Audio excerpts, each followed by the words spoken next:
Señal directa. 1:31 p.m. Muchísimas gracias por continuar con nosotros. Vamos a una de nuestras charlas aquí en esta segunda emisión de Señal Informativa. Saludamos con enorme gusto a nuestro colega, compañero Rafael del Río. Él es fotografía, es fotoperiodista y viene a platicar sobre un taller que está en puerta. Bienvenido, Rafa. Hola, ¿qué tal? Buenas tardes. Gracias por la invitación. ¿Este taller cuándo empieza, Rafa?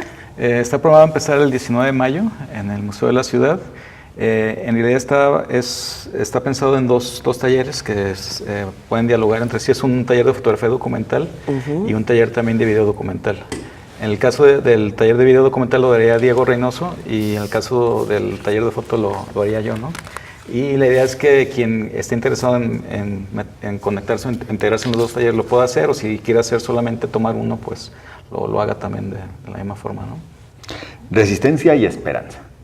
¿De dónde el título? Bueno, el taller es una invitación de Hermenegildo Holguín, que tiene un taller editorial. Él nos invitó y un poco la dinámica del taller es un poco hablar sobre esas realidades o temas que no son vistos o que no se tratan mucho en los medios formales, en los medios de comunicación formales, a manera de que los asistentes o los talleristas puedan desarrollar temas o iniciativas, digamos, historias que sean mucho del tema personal y el contexto de realidad social en el que vivimos, para de alguna forma trabajar desde la voz personal estas realidades que no son tan vistas pues en los medios oficiales, pues, ¿no?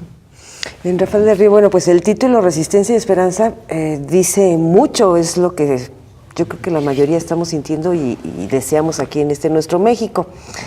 Dices que esto nació por los temas poco vistos o poco tratados en los medios. ¿Cómo cuáles serían? Bueno, yo diría que hay muchísimos temas, ¿no?, por tratar, y decir esto es exactamente, se puede decir todo lo contrario, que todo está visto, ¿no? Digo, yo desde que empecé a hacer periodismo hace más de 20 años, yo me acuerdo que las portadas de las revistas norteamericanas decían que el periodismo está en crisis, el fotoperiodismo en crisis, ¿no? Entonces yo, con el tiempo, lo que me queda muy claro es que lo que no está en crisis es el oficio, sino son los medios en sí, el sistema, sobre todo empresarial, ¿no?, que es la crisis que vimos ahorita, ¿no? Y también que está ligado con la crisis de confiabilidad, de credibilidad, ¿no? Pero a la par es súper importante el desarrollo de las historias individuales. Yo siempre pongo el ejemplo de migración. Por ejemplo, el tema de la migración es un tema, no es un nuevo, pero es un tema que nos atañe cada vez es más fuerte. Y no solamente es en México, es a nivel global, ¿no? Y que un fotógrafo o un videoasta se acerque a esos temas es una riqueza a nivel de experiencia personal que potencializa mucho su desarrollo como persona y como creador, pues, ¿no?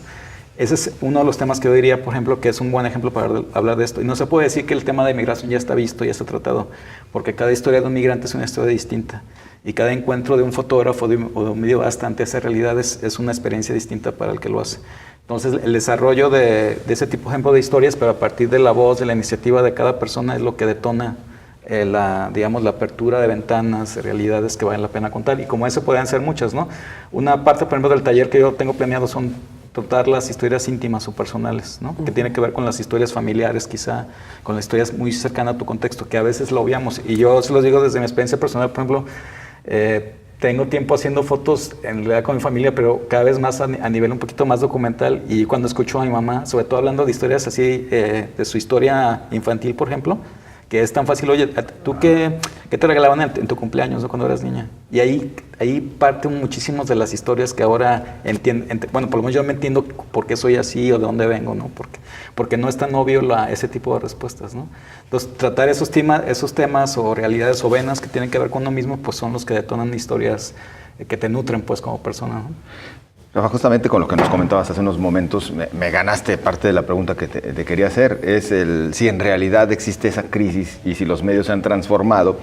Ya has respondido parte de ello, pero sí se habla también de que esta crisis, independientemente de que no se da a nivel profesional, sí depende también de otros factores, ¿no? Con la incursión de las redes sociales, con el hecho de que ahora todo mundo, en el caso del fotógrafo, periodista o el fotoperiodista, todo el mundo trae una cámara consigo en cualquier momento y puede compartir la imagen de lo que está sucediendo en ese instante a través de sus redes sociales.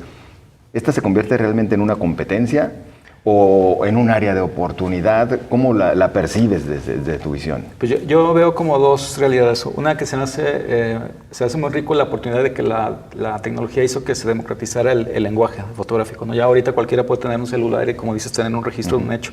Y aparte es muy valioso tener diferentes registros, ¿no?, directos de las personas, ¿no? Esa es una parte que creo que es como, que creo que se me hace sano y rico, el acceso, ¿no?, a ese tipo de realidades. Y no solamente digamos, es la documentación, ya es un hecho en sí. No es lo mismo que alguien dijera, soy testigo, lo vi, a que ya haya un video, una foto sobre eso, ¿no? Lo otro que yo veo es en el campo, digamos, un poco el problema, ¿no?, que veo en el campo de las redes sociales, que tiene que ver con esta vida de la inmediatez. Entonces hay una necesidad ahorita del consumo de imágenes como si fueran, no sé, una necesidad inmediata, que a veces lo que hace es que no reflexionas mucho de tu experiencia como fotógrafo o como creador. Entonces yo, por ejemplo, mi experiencia como fotógrafo siempre ha sido trabajar, lo que más me ha gustado a la distancia es trabajar proyectos a largo plazo, ¿no? Porque eso te permite meditar más, planear mejor tu estructura narrativa, contar de una mejor forma, incluso conocer un poco, tratar de profundizar en las historias o en las realidades de las personas que estás retratando. Entonces tiene que ver con eso, ¿no? Y algo en relación a los medios, que tiene que ver como el uso de los medios, toda la gente nos enteramos ahora por las redes, pues, pero también en el sentido de los medios oficiales, pues sí es un momento de transición, porque el problema es que, a final de cuentas, los medios formales siguen viviendo la publicidad, ¿no? Y ya está la crisis, que el primer anunciante publicitario son los gobiernos, y que hay intereses ahí como políticos de por medio. Y lo otro es que las redes formales, las redes sociales, aún no hay digamos, un modelo que genere en realidad una forma de sustento, ¿no? Digo, hay algunos ejemplos, pero en realidad no como el esquema tradicional, ¿no? Pero son momentos de transición. Eso lleva a nivel de estructura.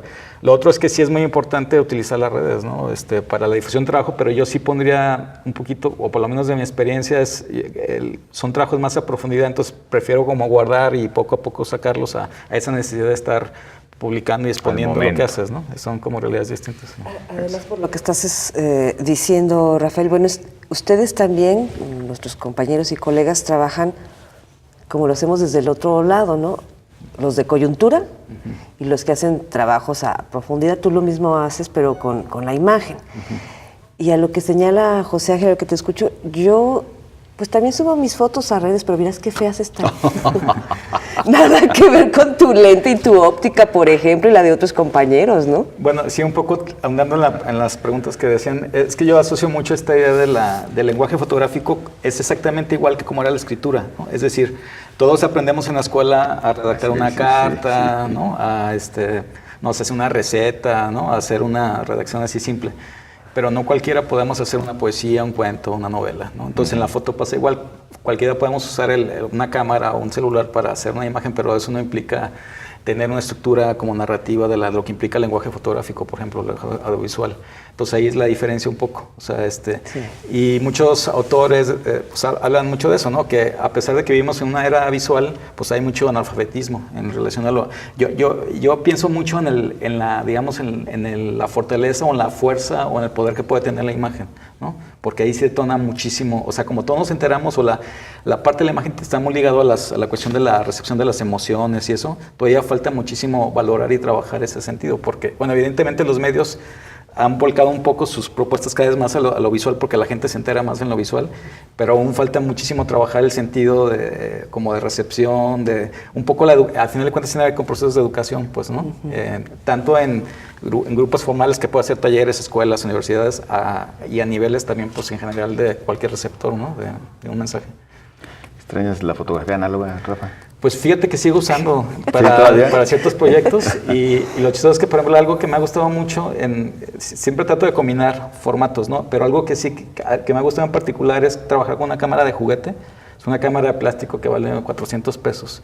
Tiene un negativo muy grande y solamente te da 12 tomas, ¿no? Entonces tienes que cuidar muchísimo el sentido de la toma, pero ya el resultado, incluso yo he comparado hacia la misma foto con la cámara digital, con luces, incluso de estudio, y la foto con esta cámara de juguete, y a mí me sigue gustando todavía esos errores o vicios o cualidades técnicas que te da el negativo. Exacto. Pues añoramos mucho, porque verás cómo extraño la tele análoga.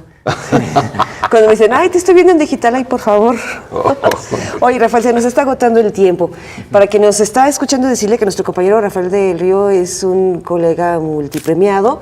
Trae 2 obsequios, lo diremos después para ponernos de acuerdo con compañeros allá en cabina de cómo se los hacemos llegar. Pero este taller, que es el primero que se va a realizar en video, ¿verdad? Primero en video y fotografía, sí, son 2 sesiones. talleres. Va dirigido para principiantes, para los que no sabemos nada, o para quien ¿Quién puede? Sí, bueno, está pensado un poco para gente un poco que tiene ya un poquito el conocimiento previo de lo que implica el uso de la cámara, pero por ejemplo en el caso del video incluso se considera alguien que pueda trabajar proyectos con el celular, ¿no? En el caso de la foto sí se piensa o sí se propone que alguien que tenga una cámara reflex porque te da como... Es muy importante dominar digamos, la técnica para el sentido del contenido de las imágenes, ¿no? Entonces, digamos que ya ese nivel de gente que tiene un conocimiento previo y sobre eso, pues, desarrollar como la voz o las narrativas individuales, ¿no? Oye, para quienes suben videos en redes, ¿no? Hasta en la posición de la cámara, en vertical o horizontal. Chavos, vayan al taller para que les digan cómo, o de izquierda a derecha. Sí, un poco el lenguaje. Ahí, digamos, en la página de Hermenegildo Holguín, que es el que coordina, que es www.tallereditoriallacasadelmago.com. Ahí vienen los formatos, un poco el diseño de los talleres para que puedan accesar y tener más información. Pues ahí tiene todos los datos. Muchísimas gracias por estar con nosotros. Ustedes. Hacemos una pausa y regresamos en 2 minutos.